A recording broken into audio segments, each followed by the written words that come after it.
अस्सलामुअलैकुम व्यूअर्स, मैं हूं आपकी होस्ट साइकर शाहिल। आज के हम अपने इस लेक्चर में colour code for carbon resistance के बारे में डिस्कस करेंगे। लेकिन लेक्चर स्टार्ट करने से पहले मैं आपसे रिक्वेस्ट करती हूं कि आप मेरी वीडियो को लाइक और शेयर करें ताकि आपके ज़्यादा से ज़्यादा फ्रेंड इससे बेनिफिट हासिल कर सके, और मेरे चैनल को सब्सक्राइब करें और बेल आइकन प्रेस करना ना भूलिए, क्योंकि मेरी आने वाली नेक्स्ट वीडियो बहुत इंटरेस्टिंग और इन्फॉर्मेटिव होंगी ताकि वो आप तक बआसानी पहुँच सके। सो अब हम अपने लेक्चर की तरफ बढ़ते हैं। हमारा जो आज का लेक्चर है वो colour code for carbon resistance है, यानी कि हम इस लेक्चर में ये डिस्कस करेंगे कि कार्बन रेजिस्टेंस की कलर कोडिंग कैसे की जा सकती है। हम सबसे पहले हम इसकी कंस्ट्रक्शन के बारे में डिस्कस करते हैं। इसकी जो कंस्ट्रक्शन है, it consist of high grade ceramic rod on deposited thin resistive film of carbon. ये कंसिस्ट करता है हाई ग्रेड सेरेमिक रॉड पे जो thin resistive film of carbon पर डिपॉजिटेड होती है। इस कलर कोडिंग के लिए कुछ वैल्यू होती हैं, कुछ कोड होते हैं। उनको समझने के लिए मैंने आपके लिए एक आसान तरीका बनाया, उसके लिए मैंने आपके लिए एक कोड तैयार किया। इसमें जितने भी कैपिटल वर्ड हैं उनसे जो कलर बनता है वो पहले नंबर पे लिखा जाएगा B Roy Great Britain via Germany west. यानी कि अब इसमें बी कैपिटल है तो सबसे पहले बी से हम ब्लैक लिखेंगे, फिर बी से ब्राउन, फिर आर से रेड, फिर ओ से ऑरेंज, वाई से येलो। ये पूरे कैपिटल थे।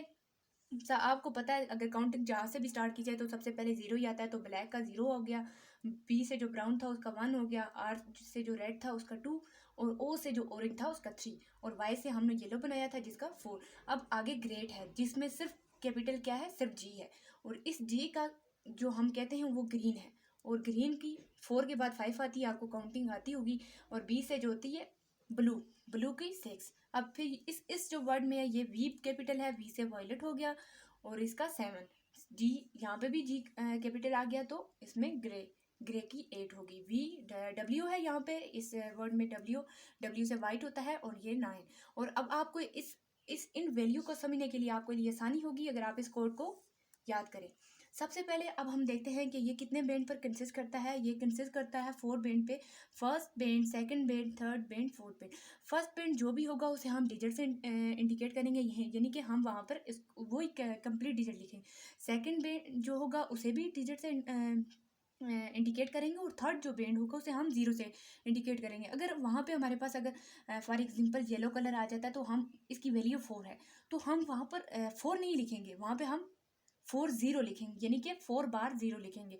और अगर हम फर्स्ट पेन की बात करें तो फर्स्ट पेन में हमने ये क्या कहा था कि वो इंडिकेट फर्स्ट डिजिट से होगा। अगर यहाँ पे ब्लैक आए तो हम 0 ही लिखेंगे, अगर ब्राउन आ गया तो हम एक ही लिखेंगे, अगर यहाँ फर्स्ट पेन में अगर ऑरेंज आ गया तो हम 4 ही लिखेंगे। सेकंड पेन का भी यही सेम प्रोसेस है, लेकिन फोर्थ पेन में फिर एक डिफरेंट वैल्यू होती है। ये गिव्स देता है रेजिस्टेंस टॉलरेंस। इसका कलर आइदर गोल्ड या सिल्वर हो जाता है, या फिर कोई भी नहीं हो सकता। अगर गोल्ड हुआ तो उसके लिए भी एक स्पेसिफिक वैल्यू है, और सिल्वर हुआ तो उसके लिए भी स्पेसिफिक वैल्यू है, और अगर कोई कलर नहीं हुआ तो वहाँ पे भी हमारे पास एक स्पेसिफिक वैल्यू, हम वहाँ पर वो स्पेसिफिक वैल्यू डालेंगे। सबसे पहले हम देखते हैं कि रेजिस्टेंस टॉलरेंस क्या है।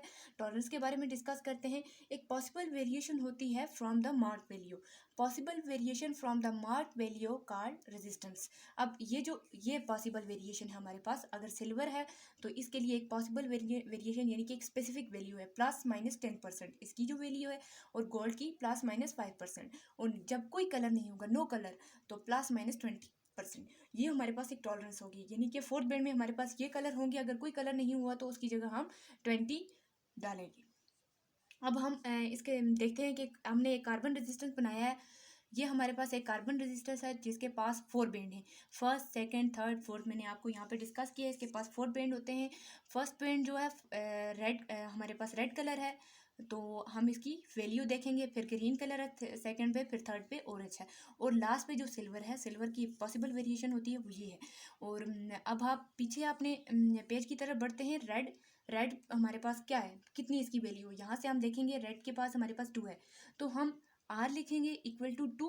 पहले रेड की हो गई 2, तो यहाँ पे हम 2 पुट करेंगे। फिर अब हमारे पास जो सेकंड कलर जो बेंड है उसमें ग्रीन कलर है।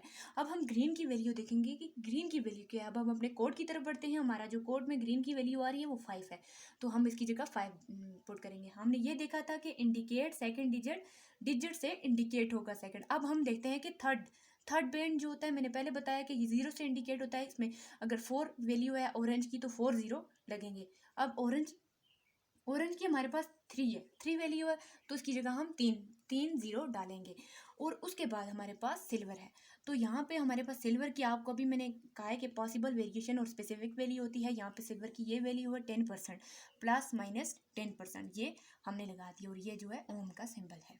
और अब ये तो आपको पूरा प्रोसेस समझ आ जाएगा। और अगर एक और बैंड कंसिस्ट कर लेते हैं, एक मैंने आपके लिए एक और बैंड बनाया है, एक और रेजिस्टेंस बनाई है, इसमें भी 4 बैंड है, होते ही 4 बैंड है। First band, second band, third band, fourth band. First band पे हमारे पास पहले नंबर पे ग्रीन कलर आ गया। अब हम अपने कोड की तरफ देखते हैं कि कोड में हमारे पास ग्रीन कलर की कितनी वैल्यू है। ग्रीन कलर 5 है, 5 लिखेंगे। फिर ब्लू को देखते हैं, ब्लू हमारे पास कौन से कलर पे है, ब्लू 6 पे है, तो हम 6 डालेंगे। अब फिर मैंने वही तरीका बताया कि जो थर्ड बैंड होगा वो हमेशा इंडिकेट 0 से होगा, यानी कि हम वहाँ पे 0 ही लगाएंगे। अगर 5 होगा तो 5 0 लगेंगे। अब ब्राउन को देखते हैं कि हमारे पास ब्राउन की क्या वैल्यू है। ब्राउन की 1 वैल्यू होता है, तो हम 1 ही 0 लगाएंगे, 2 नहीं लगाएंगे, क्योंकि ब्राउन की वैल्यू 1 है, तो 1 की मतलब 1 ही 0 है। अब गोल्ड को देखते हैं कि गोल्ड की पॉसिबल वेरिएशन है स्पेसिफिक वैल्यू प्लस माइनस 5%, ये प्लस माइनस 5% ओम। ये आपको कार्बन रेजिस्टेंस के लिए कलर कोडिंग इस तरीके से की जाती है, और इसके लिए ये वैल्यू भी पॉसिबल है, और यही वैल्यू लगानी होती है। और ये जो कोड मैंने आपको बताया ये मस्ट है, ये आप याद रखें तो आपको ये वैल्यू याद करने में आसानी होगी। सो भी बस ये थी हमारी आज का लेक्चर। अगर आपको वीडियो पसंद आए तो आप मुझे कमेंट्स करके भी बता सकते हैं। अगर आपका कोई क्वेश्चन हो तो मुझसे ज़रूर पूछिए, मुझे कमेंट्स करके मुझसे पूछिए, ताकि मैं आपके क्वेश्चन का आंसर दे सकूँ।